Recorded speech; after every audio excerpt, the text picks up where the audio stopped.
always an uphill battle fighting back from injury. Much love to all those who stuck by me, from my landmark family to the Jazz fans and organisation. I can't wait to be back out on the court with my brothers. You are Locked On Fantasy Basketball, your daily podcast on fantasy basketball, part of the Locked On Podcast Network.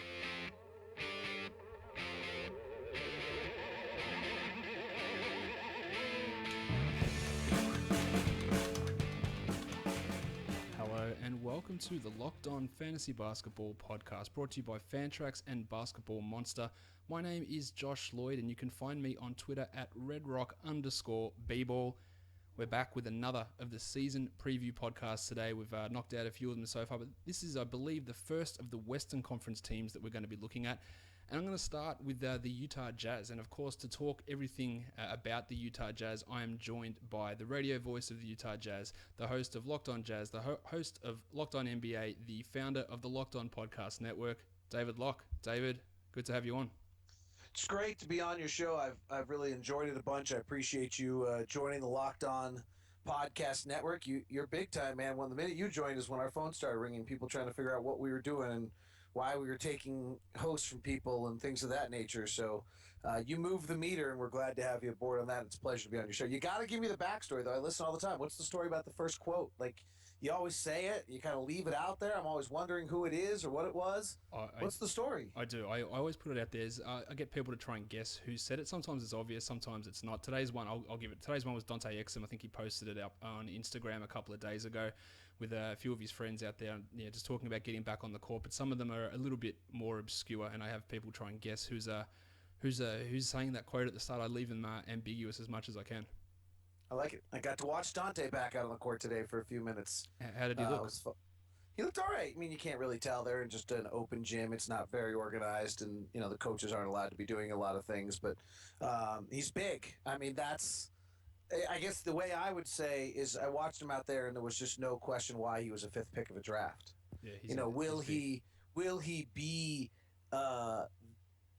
come fully back this year from the ACL? Will he be a top five picks? Usually three of them are dominating. Will he be one of those? I don't know. But you just look at him. He's 6'6". He's so long. He's got a butt that he didn't used to have, and so now you can just tell he's big enough. If he turns the corner on you, I think he gets all the way to the rim if he wants to. I don't know if he has the athleticism to go up over the top. I don't know if he has the athleticism to power through guys, or the strength, to do that. Though, we'll see over time. But I remember watching him, not to just give you a long answer out of the chute and scare you to death, Josh, but I remember watching him his rookie year, pre-ACL. In practice, he'd beat a guy and go to the basket, turn the corner on him, have the shoulder edge, and then he'd go up, he'd get bumped from behind, and he couldn't finish. And I'd go talk to him about it, and he would just say, I'm just not strong enough. I can beat a guy, but I can't hold him off. And so what actually happens is I beat a guy, and then I'm off balance because they're fighting back. And in turn, he then didn't ever really try those things in games. He now has that strength. He's going to have to learn how to play with strength because he has that strength, that size, and he's now 21 years old. Yeah, I haven't seen him since before he tore his ACL, and he was obviously looking pretty big there. But you said he's gotten bigger, and just more bulky, and that's obviously important for him. Yeah, it's important for him in terms of just rehabilitating from the knee injury as well, but being able to withstand the rigors of an 82-game schedule and playing against men who are a lot stronger than he is. It's a good sign to hear that. Now, when we start these shows, David, on Basketball Monster, myself and Kyle and Matt, we ask 3 questions for each team. So what I'm doing is I'm taking those 3 questions that we've written up in an article on the site, and I'm taking it into the podcast guest and throwing it onto the expert for that team. So we'll start with the 3 questions here for you. This one's I have to interrupt you because I'm going to keep asking you questions. You got to tell me about Basketball Monster. Okay, so Basketball Monster is, in my opinion, and I hope everyone else's opinion, it's the number one site for fantasy basketball. We do projections, so I go through every single player in the NBA, project their minutes and all their statistics. It's all mathematically based rankings, and we have tools for analyzing trades and who you're going to add to your team, how your team projects in standings, forums. We put a whole bunch of stuff over there. So basically, if you want to succeed in seasonal fantasy basketball and daily fantasy basketball, we project all those numbers out and help you build winning teams. Sweet. The question we've got, and this is an open-ended one. There's a number of ways you can go, but I want to hear your opinion because you're closer to the team than I am. Obviously, who'll be the best player in this team in 3 years? Gordon Hayward will be the best player on this team. He's the best player right now. I assume he'll resign in Utah, and he'll be the best player. Again, I just saw these guys today all for the first time, the day as we hold this conversation, and I sat down with Gordon for a while today. He's bigger again. I didn't think he could, and actually, talking to some of the coaches and the people in the organization, their comment was, Gordon's an incredibly hard off-season worker. We've seen that. He went from Doogie Howser to a man, right? Yep. And the one of the guys said, we didn't think he could amp it up, and he just took it to a different level than we have ever seen before with his work. And there were a lot of reasons: the birth of a child, probably primarily, some of the health issues, and that he didn't go to the Olympics. But one of the reasons he didn't go, and just in the list of things, but probably not as important as the first two I mentioned, were that he looked at it as, okay, well, if I'm the 9th, 10th, 11th, 12th guy on this team, I don't get to play a lot. Can't maintain my workout. He's pretty regimented about how he wants to work and what he wants to do. He stayed in Utah all offseason, and he didn't want to lose that 3 weeks of training.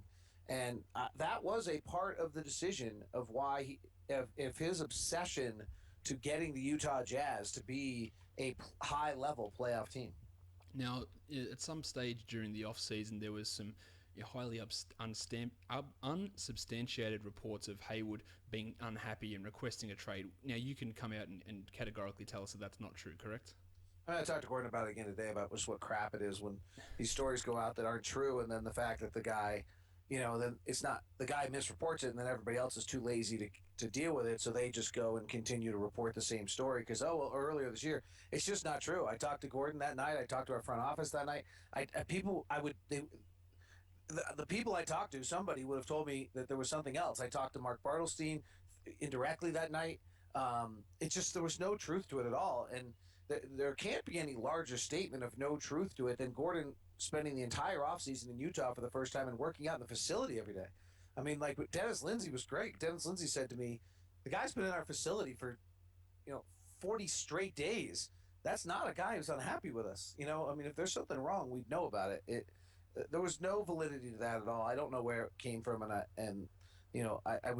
I kind of feel like part of me wants to throw out the name of the reporter that came up with it, but the other thing is it's not just to bury him, because I do think that that's all we have left in a day and age where anybody can put anything up.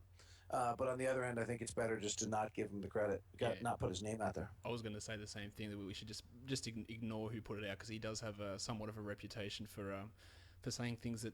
Well, I think John Hollinger dealt with him perfectly. Yeah, he did. That was quite humorous, and I'm sure plenty of you know exactly who we're talking about. But I bring that up because people might be looking at Hayward, and go, he's going to leave. He might go to another team. His numbers might be depressed in future years. The Jazz might trade him before they get nothing. Yeah, so they don't get left without getting any assets back. That's just not going to be the case. That's why I wanted to throw that out there, so people don't have that concern that the Jazz are going to move on from him at the trade deadline, so they get something back before he walks for nothing. I don't think there's. Yeah, he's going to opt out, but that's got nothing to do with leaving Utah. It's to get the new contract. Yeah, I almost said Derek Favors, by the way. Yeah, I think in my answer I had Favors down, but it's pretty close. So again, from being there, the word is that Favors turned a switch that he had not turned before in off-season work. And so, it always has been so easy for Derek. And it's not as though he wasn't a hard worker. There's a difference between being a worker and then being just at the other level.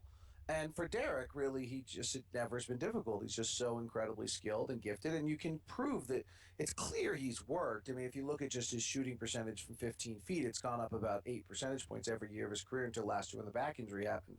But evidently this year he just really, I think he got asked the question, like, so what do you want? Like, do you just want to be a 16-8 guy for your whole career and just go down as a really nice player, make a buttload of money, or do you have something else you're interested in doing?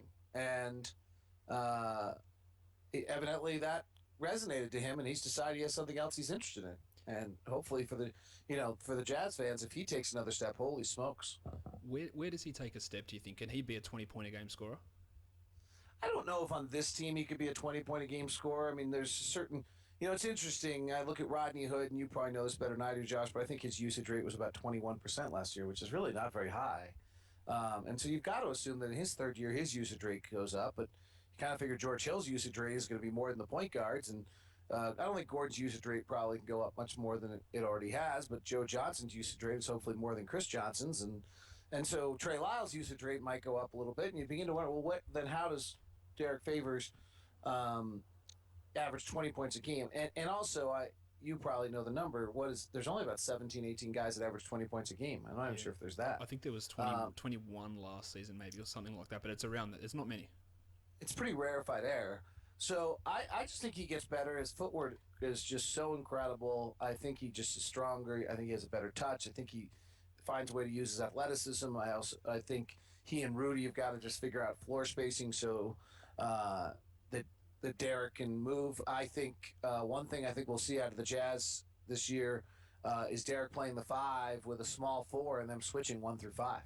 And that small 4, I assume, they'll be looking at Trey Lyles into that position alongside Favors. Or it could be Joe Johnson. Could be Joe Johnson. And that's another thing I wanted to get out there as well, because we've gone a bit off track, but that doesn't matter. We're just talking Jazz players. That's what I do to you. I do it to myself. Don't worry, David. I get completely lost in tangents, because when Joe Johnson signed, people were like, oh, that's going to cut into what Hayward and Hood are going to be able to do. I said, Johnson's not going to be playing at the 2. He's a 3 and more of a 4 these days, given his size and his strength and what he can do. So I'm glad that you mentioned that he's going to be playing in that small ball 4 role, because he won't be playing a huge amount of the 2, I don't think. So did you catch the note by Zach Harper of CBS Sports on open 3-point shots? I saw it. I saw something on it today. It was about I Johnson pulled shooting. it because it just tells you all you need to know about where the Jazz are going. I don't know how it helps people in fantasy regards. But so last year the Jazz shot 38% on wide open threes. Yep. And 38.8% of their 3-point attempts were wide open threes. And Hayward hit 40% of his, and Hood hit 40% of his, and Trey Lyles hit 40% of his, and Joe Ingles was 45% of his. And so you're wondering, well, how can it be that the Jazz were only 38? Well, Howell Neto, Shelvin Mack, and Chris Johnson. Neto shot 33% on wide open threes. Mack shot 33%, and Chris Johnson shot 28%. Okay. None of those guys are taking a 3 this year. Yep, I think Shelvin Mack might play on some nights, and Chris Johnson's just a wonderful story. I don't know if he makes the roster or not. And Neto, the team loves, and he's gotten better, but he might be the 4th point guard. So what Zach had that's incredible is, who are you replacing these guys with? Well, Joe Johnson, instead of Chris Johnson's 28%, Joe Johnson's shooting 39%. George Hill, taking Howell Neto's 33%, shot 45% on open threes last year. Yeah. Boris Diaw taking somebody who didn't exist, probably Trevor Booker, who I'm not trying to be. I love Trevor, and I hate every time I have to say something poor about his game last year, but he couldn't shoot. I think outside about 10 or 15 feet, he shot 20% last year. Boris Diaw shot 39% on open threes. The other part of this is, and this is going back to where we were, I was actually getting back there, you now have 5 guys on the floor at times, or 4 or 5 guys on the floor, that are going to shoot nearly 40% on open 3-point shots.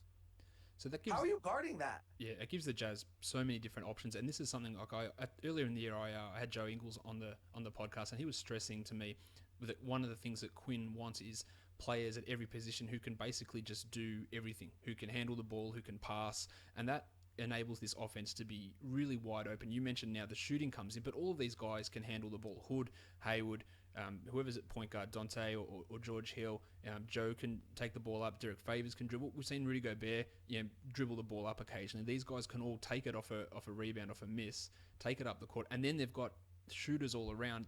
The offense becomes quite potent. It's stunning. And if you start going to play around with the numbers on what each of these guys are on the pick and roll and how they run the pick and roll, George Hill's well above average on the pick and roll. Rodney Hood's just fabulous. Rodney Hood's elite. Gordon Hayward's well above average. Joe Johnson's a good pick and roll player. The Jazz believe Trey Lyles can run some pick and rolls. Ingles is not dynamic in coming off the pick and roll as a threat, but he's not bad. We'll see what Dante can do. You suddenly have numerous lineups where 4 of the 5 guys on the floor can run your pick and roll. And some of the thoughts of Joe Johnson and Boris Diaw, frankly, can do it as well. So that's another guy. But start thinking about the idea that you're running a Joe Johnson, Derek Favors pick and roll with Hayward, Hood, and Hill spaced. Yeah, I can't wait to see them. And I remember, and this is something that happens often. You get into arguments with people on Twitter because I said that I agreed with someone who had the Jazz as a 4 seed, and someone was like, "Yeah, what are you talking about? They didn't make the playoffs." Like, just look at what the team is. They've got depth all through the roster. They've got players who can do exactly what Snyder wants them to do, and what the NBA, what means good basketball in the NBA. They've got players who can do that. So it's a really exciting time for fantasy. That might mean there's a bit of a squeeze on some of these players up. So like you talked about Favors before, and I said can be a 20-point score. You said not on this team, and that's your thing. You might say with Hood, with Hayward, with any of these guys, they could be bigger in different roles on different teams, but put all together, some of their efficiency opens up, some of their passing and assist numbers open up on this team as well, just because of the way that the team structures and the way that they set up all their offenses, I think. How important is it in fantasy to have guys that you know are just giving you solid numbers every night? It's very important. See, I think that's what, if you're drafting, and I don't play fantasy basketball, I'm not smart enough. I find it very intellectually challenging to try to figure out all the categories. I'm just not smart enough to do it. I'm not even joking. Like, I literally have just decided, like, oh, fantasy football is easy, like 6 points per touchdown. I can do that. But all the categories, way too complicated for me. But I would say if you're interested in the Jazz, I think you've got a bunch of guys that are going to be really close to every night to something similar. They'll probably have a few spikes, but I talk on my podcast Locked on Jazz a lot about bell curves. And that's really what you're expecting on most players, is if you can get them inside their bell curve of performance. And I think the Jazz bell curves will be very consistent. I think you'll see guys, one night maybe George Hill drops 18, but I think he'll be around 13 or 12 or 14 every night. And maybe Gordon has a night where somebody decides that they're not going to blitz him on the pick and roll and they're just going to play him straight and he's just going to kill you. He made 2 plays today when I'm watching. He's stronger. He made a baseline fadeaway on the right side that just used to come up short. He came, stopped, popped, faded back to get the shooting window, put it up, and it went in.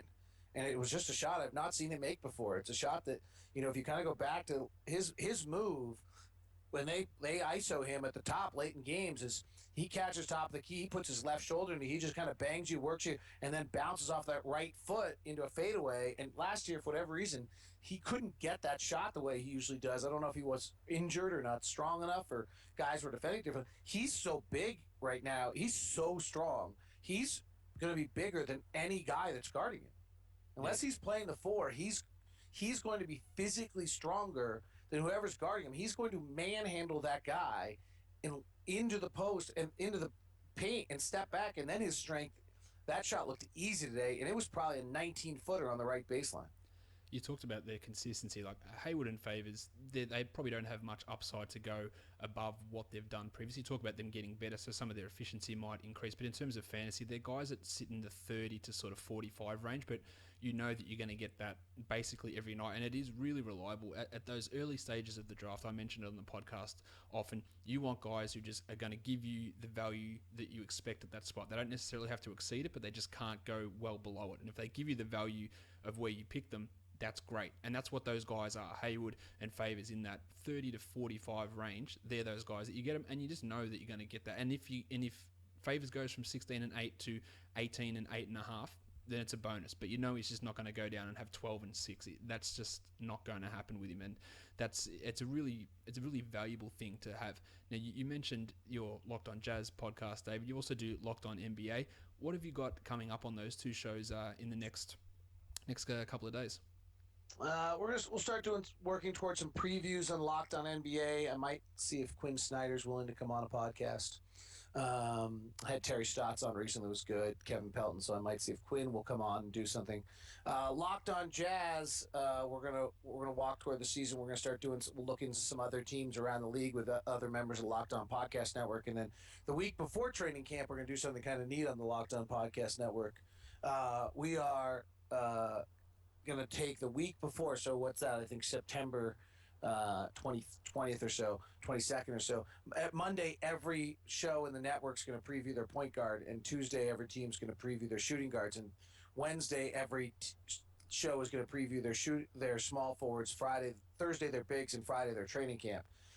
So if fans of the NBA want to have a fantasy question about a given team and their position, you can just go and know that Mondays point guard, Tuesdays shooting guards, Wednesdays can be small forwards. There's also, by the way, a new Locked On NBA channel where you can just subscribe on iTunes and you get all the Locked On NBA shows.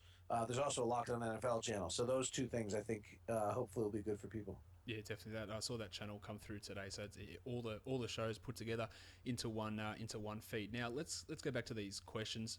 Rudy Gobert, from a fantasy point of view, was a little bit disappointing last season. I think a lot of it was to do with his knee injury though, because he was a lot better pre-injury than he was post-injury. How do you see him this season? Does he return back to that sort of form we saw post-trade deadline in 2015, or is his lack of offense something that's going to persist? It's a really interesting question. He's got to catch the ball a little bit better, and I think that was a knee thing, and I think that was a fatigue thing. The one thing I think a lot of people forgot on Rudy and forgot on Rodney Hood is they were first-year starters. Yep. I'm never a fan in this league. One of the first things I do when I evaluate the standings every year when I'm going to do my picks and kind of look what I do, I go through every team and highlight in their depth chart anyone who's doing a role for the first time. Okay? Yep. Because, so last year the Jazz had Neto, first-time starter, first-time player. They had Rodney Hood, first-time starter. They had Rudy Gobert, first-time starter. They had Trey Lyles, first-time playing. They had Chris Johnson, first-time rotation player. And so you had, and I think they had one other I can't think of right now. And so you just had two contrast. Everyone's like, well, Portland's unbelievable last year, right? Except for Portland only had C.J. McCollum doing something that they'd never done before. Yep. Noah Vonleh had started. Ed Davis had come off a bench. Gerald Henderson used to start, now comes off a bench. Plumlee had started. Damian obviously had started. I mean, that Mo Harkless had started 140 games in Orlando, is now coming off their bench. So all of their guys, while they definitely had a larger role, what Terry did with them was amazing. They had all had their roles before. So when you look at Rudy, it's amazing how I actually remember what we were talking about. When you look at Rudy, that was his first time ever as a starter in the NBA, and I thought that was clear, particularly after the injury as the season went on. I thought he certainly didn't have the bounce that he had in that short stint, and the question is I think the question is going to be whether he does have that bounce he had for 27 games with the Jazz 2 years ago. Maybe he doesn't. Maybe that's an unrealistic thing. I mean, he was so dominant during that period of time. That just might not be something you can expect. He wasn't great in the Olympics either, which I was a little surprised with. Now, I didn't think they used him correctly, so I'm not particularly worried about it. But he's going to have to, I think, just the little things. He's got to catch a little bit better, and he's got to rebound late in games better. The one thing that was really obvious last year for the Jazz was the fact that they were a terrible defensive rebounding team late in games. One of their real problems of winning close games was they were a terrible defensive rebounding team. So that probably would be the biggest thing to me, is he's got to get back to the rebounding that he was in that period of time. He averaged 11 boards a game last year. I'm not criticizing his overall board effort, but he can be better late in games, and that I think is just a fatigue thing. So I think he'll be good, and I think he'll be better than he was a year ago. But I don't know if that 27 game stretch is a fair representation of what to ask. I mean, that was verging on an all-star. Yeah, look, if he had kept those numbers up, that is almost all-star level. But what he did in the second half of the season, when he came back from that knee injury, all his numbers were way down. His free throw percentage after the all-star break was 51. He was at 57 for the season. Now, 57 is not good, but 51's a lot worse. His field goal percentage dropped from 56 down to 50. Yeah, in that time, actually from higher than 56 down to 50. So much lower numbers. His rebounding dropped by a little bit. It's not a huge amount, but it wasn't. He just wasn't the same guy. Now the free throw percentage is a concern for fantasy because he takes quite a few attempts. He was over 4.5 attempts per game at 57%. That means that category is basically it's not quite DeAndre Jordan, Andre Drummond in terms of fantasy impact. It's half the impact of those guys, but it's still significant that you have to really concentrate on or just disregard that category. Can he be a better free throw shooter? I don't think he can be much better than the six. He works awfully hard at it, and he clicks around 70-75% in an open gym.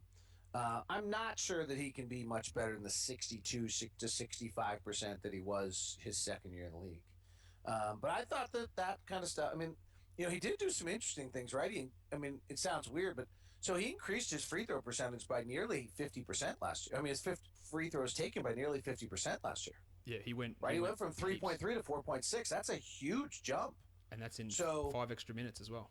Right. I mean, that's a really big jump. So you suddenly start now. Let's flip this conversation around. If I'm looking at Rudy Gobert versus somebody else, I'm trying to take a flyer. Well, okay, he's going to be a second year start. This is where Josh, I can just start going crazy about the Jazz. Yep. Without making quantum leaps on any of these guys, not without having that. Sometimes you'll hear a local guy talk about his team, and you're like, okay, but that's great if that happens. But right, if I date, Beyonce next week after she dumps Jay-Z after seeing me for the first time. Like, the chances of this are not likely. But what are the chances that Rudy Gobert, 24 years old, is bigger, older, stronger? What are the chances that Rudy Gobert, as a second-year starter, is more experienced? What are the chances that Rudy Gobert gets a little stronger and better and doesn't turn it over quite as much, holds on to it a little more, rebounds a tiny bit better, continues to grow as a free throw shooter, suddenly starts taking 5 a game? Well, okay, he suddenly starts to take 5 a game, and he hits because the better players around him, so the floor spacing better, and he starts to hit 63, 64%, and he, because there's more floor spacing, goes back to shooting 60%. Well, all of a sudden, now Rudy Gobert is a 12.12 rebound, 60% field goal percentage, 60% free throw shooter, and that's a pretty special player. And you talk about a guy that can then get you 2.5 blocks with, he's got the upside to potentially have a season where he blocks 3 shots a game as well. And you talk about, the likelihood of things happening. All you need to do really is Rudy to go back to what he did before his knee injury, which is probably something he can sustain across the season, have marginal increases in areas there. And then in terms of fantasy, you can get him quite late now. Now, he's never going to be that second round player that people were looking at last year, which was a folly of a decision to get him in that early. But he's fallen down into the 50s, and I think that getting him in the 40s, I think he can finish around that 40-ish mark if those things start to improve, and I think they can. So I think that he's turning into this season, and a lot of people, David, in fantasy have psychological, not issues, but mindsets, and they'll go, I drafted Rudy Gobert so high last year, never touching him again. So therefore he falls way down below where his actual value is, and that will make him into somewhat of a sleeper this season because all those things you mentioned, him getting better, coming off the knee injury, and just natural improvement of a guy heading into his second season as a full-time starter. All these things make his value go up, whereas other people are looking at him as being on a downward slide when that really couldn't be further from the truth. Well, wings usually jump year 2 to year 3, and bigs usually jump year 3 to year 4. Rudy's entering year 3 to year 4, but his first year only plays 430 minutes. So I'm not sure whether he's jumping if he's in the year 2 to year 3 or year 3 to year 4, if you know what I'm saying. Yep. That first year's almost a wash. So it'll be interesting. He clearly has another jump in his career. When that happens, I don't know. Now, we're going to talk about a wing a bit later on that's going from year 2 to year 3, but I've got one more question here. Trey Lyles on ESPN Fantasy, they've got him ranked as the 65th player, which is ludicrous to me because that would mean that he'd need to be playing 32 minutes a night. There is no way that he's getting that sort of a role, but he should be absorbing a lot of Booker's minutes this season. Why isn't he playing that much? You think he's getting 32 a night? The only reason I would say no is because I think Joe Johnson and Gordon Hayward could play some 4. Yep. But I think Trey Lyles is going to be a 15-6 guy in the league easy. This season or at some point in his career? At some point, and I think it could be now if he had the chance. I'm a massive fan of Trey Lyles, and I think he's going to be really good. Right. I mean, I'm saying easy. Oh, yeah. Now that also means he could be an 18. I don't know if he'll ever be a good enough rebounder. That's he's going to have to rebound to stay on the floor. He's got to be a little better rebounder for his position probably than he was last year. But I mean, he finished the year, I think, in about the last 24 games or so, and I don't have the numbers in front of me, but my memory is he's about 10, 11 points, 12 points a game, shooting 45 and probably somewhere around 38 from 3, and had a high usage rate. I mean, he wasn't kidding around when he was out there, and I don't think he rebounded great, but That's in 20, 21, 22 minutes a night. I mean, I probably should have had those numbers more prepared, but start. So, I mean, if he goes from 21, 22 minutes a night to 30 minutes a night, he does very quickly go to 16 and 6 and somehow, um, and he's pretty good. I mean, I just think he's going to be a terrific player. It's a, the Jazz have a lot of wealth in that area on the floor. I do think the question is how much Joe Johnson plays the 4, whether or not that impacts Trey Lyles.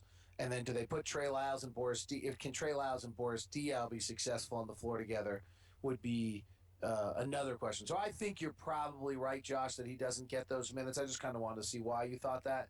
But I would also say there might be a point in time where you just can't keep him off the floor. Yeah, I think the exact same thing, that he's going to, I think it probably doesn't come until next season, that he's just so good that he has to play these minutes. And the last month of last season, so the last 15 games, he played 22 and a half minutes. He averaged 11 and a half points, almost 5 rebounds. He was at 1.5 threes a game, and he hit those at 39%.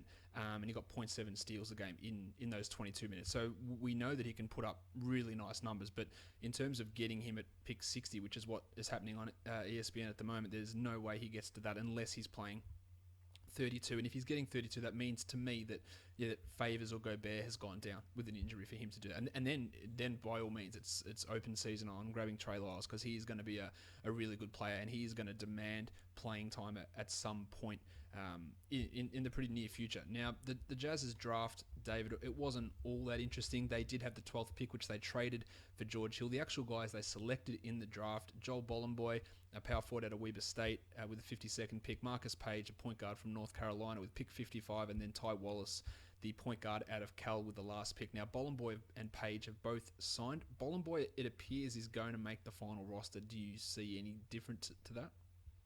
No, I think he's got a real chance, and they virtually, I think that first year may be all the way guaranteed. Yeah, So I think that he does make the roster. They have hopes on him. I think he had some other opportunities as well, particularly he's European born, and so that allows that gives him a chance to have better opportunities to play in Europe than other people do. So I think that he'll make. I think he'll make the roster. I think it'd be a real stunner if he didn't take the. Make it at this point. Marcus Page, I think, is unlikely. He's going to have to get a lot stronger to play in this league.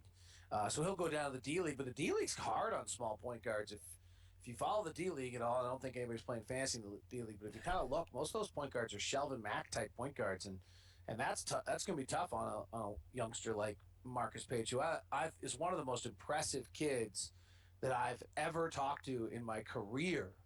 But he's going to have to get a lot stronger. What do you make of Bolomboy's the guy we're going to see for Utah this season. What do you make of his game? What are his strengths? He's just a great rebounder, incredible athlete who's still young in the game and developing. I think he'll spend most of the time in the D League trying to figure out whether he can be an outside shooter. I'm not sure it's clear where he necessarily where he fits or how he fits, but I do think that you'll see. I think you'll see him mostly in Salt Lake playing for the Stars. That's why they got that franchise, is exactly for players like him. Yeah, he's an energetic rebounder, a guy that goes up there in a sort of a Kenneth Faried type of role. He can shoot a little bit better than Faried, but that's what he is. He's an energy type of big who's not going to have a huge amount of an impact this season. We've talked about Joe Johnson already. That was basically the Jazz's free agency is getting him. We've talked a fair bit about Joe. He's going to be in that backup role in the wings and playing the 4. He was tremendous in Miami after being bought out by Brooklyn. He hit a stack of threes. It's probably not realistic for him to hit that same percentage, although over the course of a season, who knows in his new role whether he does it or not. He's a key piece for the Jazz, isn't he? Yeah, what is your thought on this? Because I'm really mesmerized, and the more I kind of analyze Joe, I get more excited. And so what I look at and I see here with Joe is the fact that you have a guy who shouldn't have been the lead dog anymore. He had crossed over. I talk about 35,000 minutes of a player's career. They start to fade, and at 40,000, they're really not capable of leading anymore. And so he's on the wrong side of that. And so he was in Brooklyn. They're making him be the lead guy. He cannot do that anymore, and he was not good at it. And frankly, looked disinterested. Then he got to Miami, where he suddenly became the 3rd or 4th option and was terrific. So which guy do you get in Utah? Do you get the old, what looked like an old, worn out, uninterested Joe Johnson, or do you get this energized, youthful 18 to 20 minutes a night off the bench with less role than he's ever had in his career? I think, one thing that's going to be interesting on him is he's started every game pretty much he's played for the last 12, 13 years. And now all of a sudden, we're going to see that what he's able to do,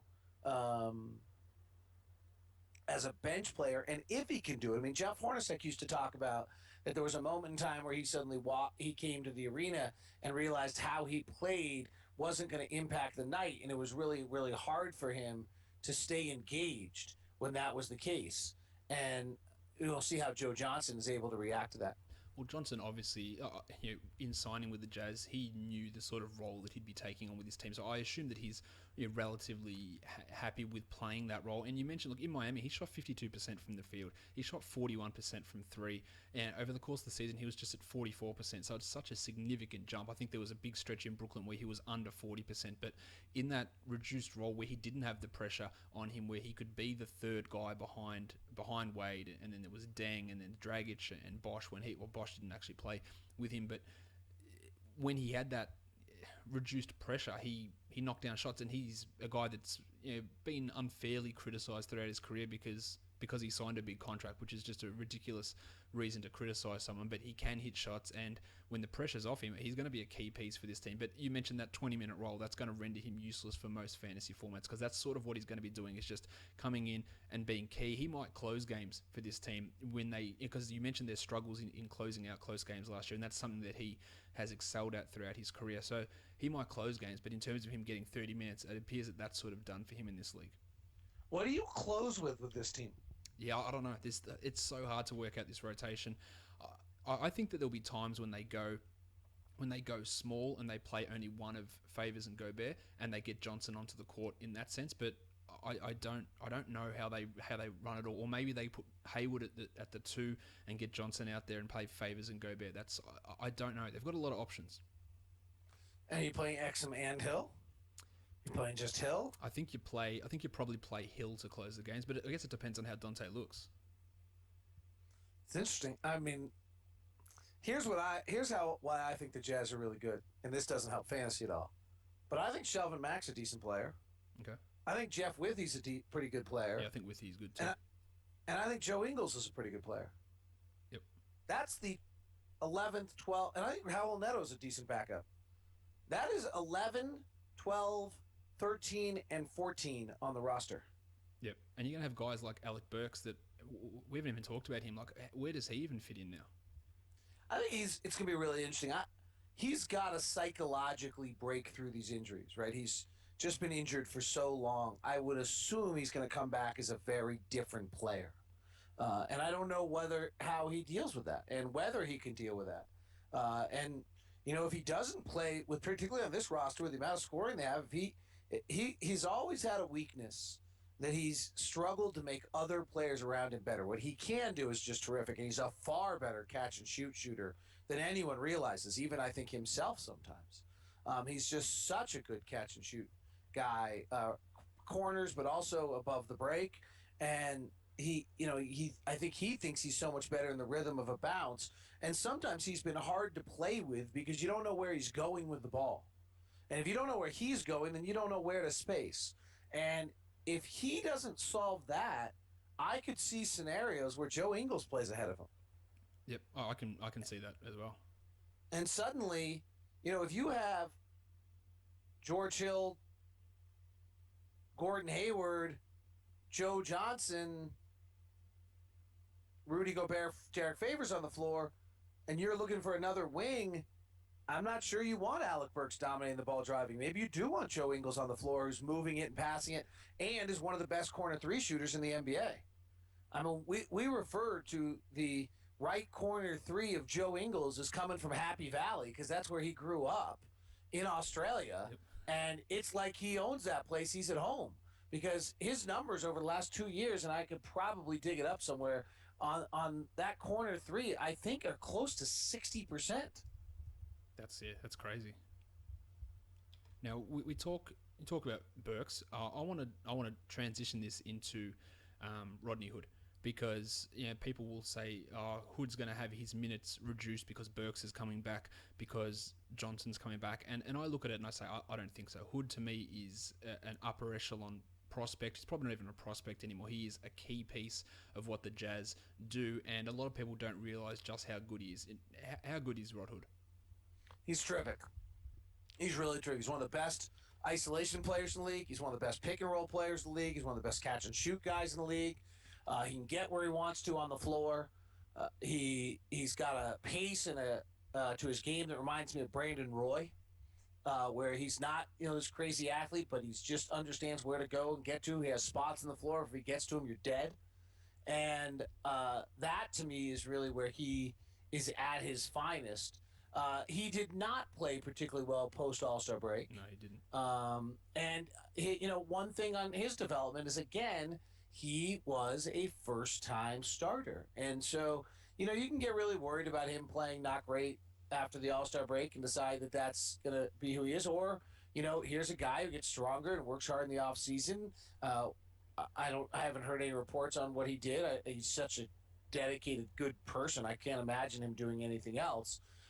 And so you look at him, and now all of a sudden he understands the game a little bit better. And the one note about him is he had more games last year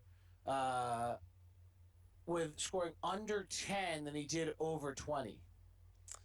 And so that, I think, is a little eye-opening on who he is, that he and maybe more of just a sign, not of who he is, but more a sign of what he needs to do to develop, right? That if he can start getting rid of some of those nights where he's way off, well, then all of his numbers kind of, really will turn up. He's got his issue is a little bit that he just has some real stinkers of nights. He could lose you a fantasy week all by himself. Yeah, he did that a little bit towards the end of the season, but he's a guy, and these sort of players are key in fantasy as well, is that he plays at the 2, and he sometimes in some leagues will have small forward eligibility, but he handles the ball. He can get you 3 assists. He can have you nights where you get 5 or 6 assists. He gets a steal. He hits 2.5 threes. He can drop in 20 points occasionally, but the consistency's got to come there, as does his efficiency, because his field goal percentage hasn't been all that high in his first 2 seasons, but he's primed, you mentioned, heading into his 3rd season. This is where big things start to happen for players. Is he your breakout candidate on this team, or is there another option that you've got? Oh, I think Trey Lyles is still the breakout candidate. Again, you'd have to, these numbers and the impact better than I do. But I mean, Rod was pretty good last year. He was. So I have a hard time trying to, if Rod's breaking out, what was he, 15, 3-3 last year? Is that about right? I'm just bringing it up now. Yeah, I think that's right. So I mean, he went from 9 to 15 or 9 to 14 and a half, or I think I'm rounding up on both those. Yep. I mean, I guess the breakout is he goes to 19 again. Here's the thing, and I know this doesn't necessarily relate to fantasy. So if somebody breaks out, aren't they great? Yep. I mean, if somebody breaks out, they have a chance to be they're going to give San Antonio a real battle in the 2-3 matchup in the West. I agree that they're a real chance to push into at least the second round, maybe the conference finals. I think they're a real chance at that. I mean, and that's if someone's got to break out. When I look at this team, what jumps out to me the most, and I don't know, and maybe this is relevant fantasy-wise, Josh, in the sense that you shouldn't plan for a breakout. Without any outlandish comment, okay? So here's that George Hill is an upgrade over Raul Neto. Yep, I don't think anyone could argue that. And that Dante Exum will be an upgrade over Trey Burke. Yep. And that Rodney Hood should be better in his 2nd full year as a starter, and a 3rd year in the NBA. That Joe Johnson is better than Chris Johnson. That Rudy Gobert will be better in his 2nd full year as a starter. None of these things are crazy, right? Yep, exactly. That Boris Diaw will be better than Trevor Booker. That Trey Lyles should be better in his 2nd year as an NBA player. That if the Jazz have injuries, their backup guys we talked about already are Shelvin Mack, Joe Ingles, and Jeff Withey to step in, which is better than what they had a year ago. We didn't have a single player do anything there where anyone listening said, well, I don't know about that. That's kind of what my point was earlier. Like, usually you hear the local guy say, well, I think I'm not, he didn't necessarily, I'm just giving Sean a hard time, but Mirotic is like going to be incredible. Look, yeah, and you're kind of like, let me really see, right? You, you don't have to do that with a single player on this roster to have them be a really good team next year. Yeah, then if you add in, like the one I just start giggling about, what happens if Dante's good? yeah. Like, not average. What happens if Dante turns out to be good by January, February? Yep. It's such a huge piece to be able to bring off the bench and play along, because he'll played the last season and probably the last 3 seasons, excluding the one where George was injured, as an off-ball guard most of the time anyway. So they can play off-ball. He can hit 40% of his threes, George Hill, and if Dante's there providing defense, and he gets his shot to start to work as well, then they've got so many different lineup options that they can throw out there, really. If I had to take a fantasy breakout player, Yep. and I don't entirely understand fantasy, but if I had to take a fantasy breakout player, and you can tell me if I'm wrong on this, Josh, I would take George Hill. Okay. So first of all, anybody the year after they had to play with Monte Ellis is happy to be with some other teammates. Yep. Somewhat sarcastic, but No, that's his usage rate just completely disappeared last year. Yep. His numbers when he was on the floor with Monte Ellis versus off the floor with Monte Ellis were stunningly different. And if he's a 44% three-point shooter, spot-up shooter, he's going to get plenty of those if Gordon and Rodney have the ball. But also, let's go with him coming off a Derek Favors pick on a pick and roll with Gordon on one wing, Rodney on the other. Who are you coming off of? Yep. So now George is playing off a pick and roll in space in a way that he hasn't necessarily before. So if I'm going to take a fantasy player, and let's remember one other thing about George Hill, how absolutely fabulously good he was just a year ago when Paul George was out, and he did have a usage rate that was, up in the upper mid-20s, and was a guy that was using the ball. I mean, you go back to his per 36 numbers in 14-15, he's a 20.5 rebound, 6 assist guy per 36 minutes, and last year he becomes a 13 4-4. I think he's going to be a lot closer to 14-15 George Hill than he is going to be 15-16 George Hill. Yeah, look, it's a staggering difference between what he did when George and Ellis weren't there versus what he did last season. You mentioned 7 extra points per 36 minutes, almost double the assists. He got more rebounds. He hit more threes. He got more steals. He shot 3% better from the field. He had a better free throw percentage. He was more involved. The only thing he didn't shoot better was from the 3, but everything else he did was better. So he's definitely taking a step up from last season, where in fantasy last season he wasn't great because he just wasn't touching the ball. Now, the thing I worry about him a little bit is how the minutes break out this year. He played 34 minutes a game last season in Indiana, and with Exum around, does Hill get to 34 again? I'm not so sure he does. So that's the risk on the pick, no question. But that's why I think he's available. No, he's definitely available pretty late. Right? Like, yeah. I think if you're drafting in fantasy and I'm looking at guys, I'm taking a flyer there. I would suspect, go back to his 12-13 year. Yep. That's a pretty good team in Indiana. His usage rate was about 22%. I looked at him just recently, so I think I think it was lower than that. I think it was about 19%, right? So he's not even using the average amount of possessions as a guy on the floor at the time. And in that year, he averaged 14 points, 4 rebounds, and 5 assists. That's also when he shot right about his average at 37% from 3. I think he'll shoot better than 37% from 3 because there'll be a ton of space on the floor. And he's playing with guys that like to move the ball. And I think he's got a real chance to be a 14-4-4 guy for the Jazz. Now, the Jazz are a low assist team, just a little bit because of their personnel. But if he's a 14-4-4 guy, what does that do for you in fantasy? It puts him in that sort of mid to late round area, but he's got significant scope to to improve on that, depending on exactly how the Jazz utilize him and how they run him more like 2014-15 Hill, or do they play him with the ball in Hayward's hands a little bit more, or in Hood's hands a little bit more? Now those guys aren't Paul George and Monte Ellis, but they still do have the ball in their hands to a degree. Not that Hood has a huge usage, but they still do run the ball through their wings a little bit. So that puts a little bit of a cap on him, but he's got a real chance to take a significant step forward over what he did last season. And the minutes is the only thing that worries me. But when you get to those last rounds, grabbing a guy like him at say 90, if he's available, they're grabbing him, and then they say, well, we're going to run him 35 minutes because Dante's not ready for it. Then his numbers skyrocket to be potentially a top 50 guy. But if he plays only 30 minutes because Dante's playing 22 minutes and they're playing together for a couple of minutes a night, then that puts a cap on what he can do. Or what happens if some nights he plays 34 because Dante takes the night off? Yeah, and on if those I'm the nights, Jazz, there's no reason I'm asking Dante to play 82 games this year. I don't think there's any chance that Dante plays 82 games. He did in his rookie season. There is no chance he does it this year. There's no, as you said, there's no need for it. They can put Mac in, they can put Neto in, they can put any of these other guys in on a back-to-back, especially before we head to Christmas as well.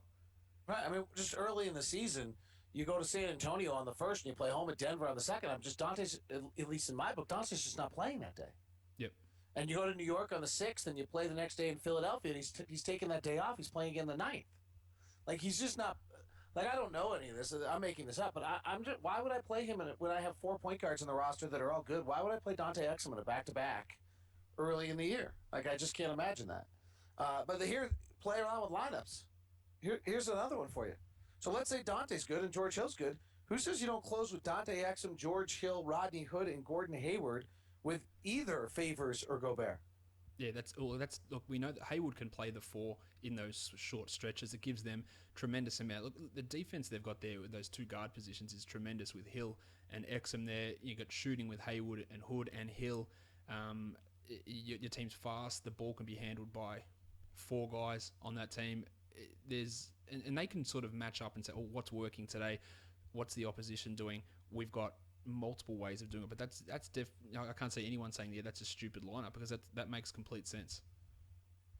I think it's fab. I think it's so exciting to watch with this team. I from a fantasy standpoint, I would guess that it might be a little frustrating to try to figure out some of these things.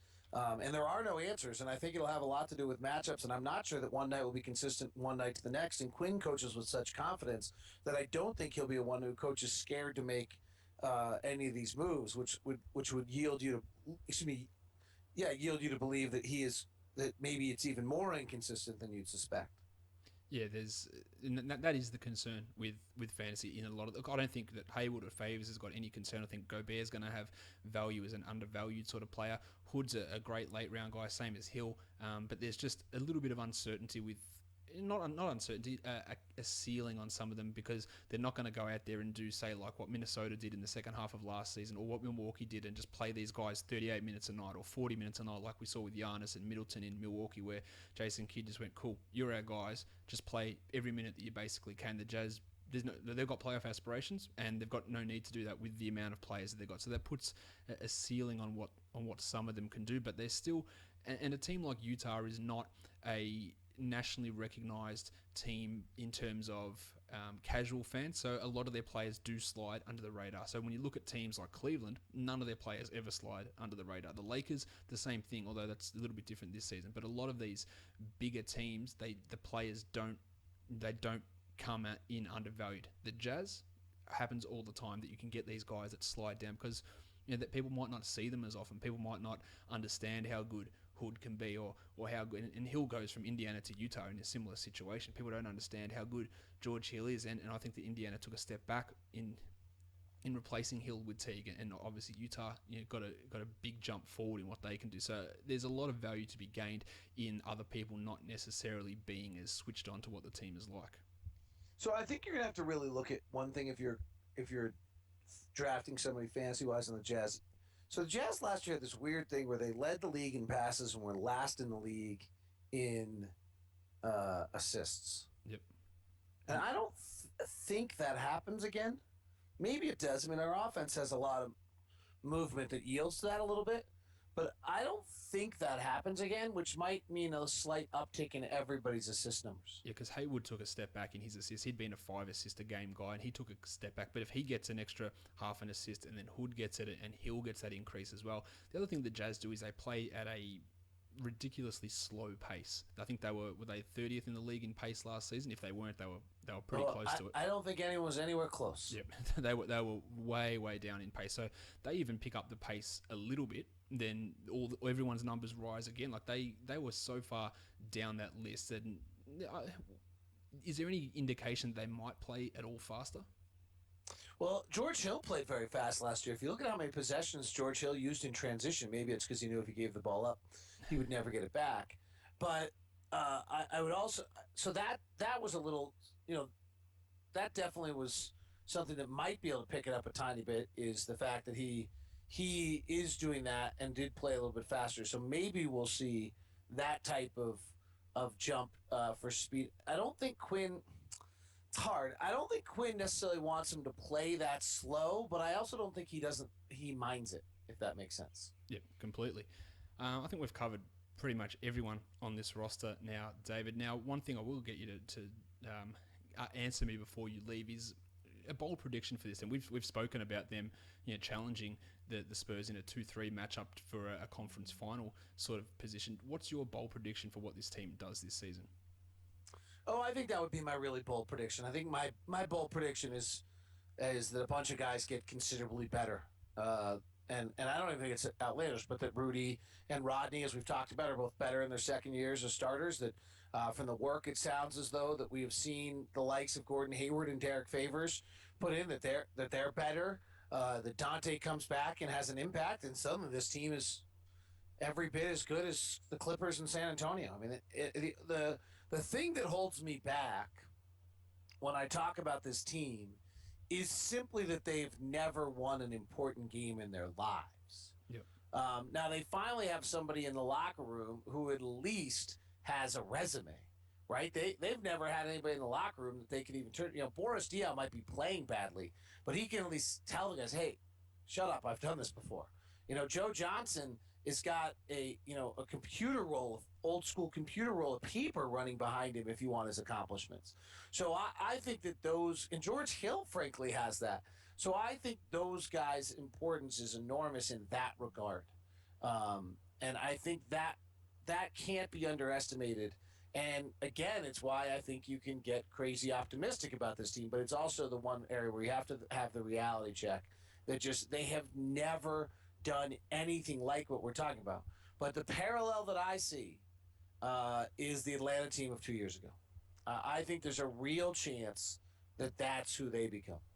Oh, look, I've got them projected as the fourth seed in the West, and I agree with basically everything you said. I'm so super excited to see this team, to see guys like Exum return, to see the guys take a step forward, just to see George Hill in a different environment. There's so much excitement with this team, and you're in a great position to obviously see it, David, around the team, calling the games. Thank you for coming on. Thanks for taking the time to come on and give us your thoughts on the Jazz. My pleasure. You do a great job on the show. I hope people will add Locked On Fantasy Basketball to their subscription list and tune in. Frankly, one of the things I love about the show is while there's a fantasy insight to it, you're there. You've always been every day. This is nothing new to you. And you just do a nice job of covering the league top to bottom. And so I've always really enjoyed listening to you just cover the game. As I said earlier, I don't play fantasy, but it doesn't mean I don't listen to the show because I think you guys have such great insight into things. Yeah, there's plenty of people that listen to this show that don't actually play fantasy, which always surprises me when people message me. That's how I don't play fantasy, but I still listen, and I really appreciate people doing that because people might think that there's no correlation between real life basketball and fantasy, but it's all very much intertwined, and it's just taking real life play and looking at players' personalities and coaching systems and then translating it into numbers. But that's all it is. And I reckon half the time when I speak, that's not necessarily fantasy specific anyway, but it can all be turned into that sort of stuff. So I appreciate you saying that, David. Of course, everyone can follow you on Twitter at Locked On Sports. And we've touched on it a million times. Subscribe to whatever Locked On podcasts that tickle your fancy. All the NBA ones. There's the channel for the NBA, all the NBA teams together, all the NFL teams, the individual ones, a fantasy NFL, the Locked On NFL with Matt Williamson. Of course, David's flagship Locked On Jazz and Locked On NBA. There's plenty of podcasts across this network, and you would have heard with all the guests we've had on, the quality that these guys have is tremendous. So I do encourage you guys to subscribe and leave reviews, leave rankings. 5 stars is great, and it helps all of us get the show out to more people, and the quality therefore improves as well. The guests improve, everything improves. So thank you to everyone who has helped out with that so far. David, thank you once again.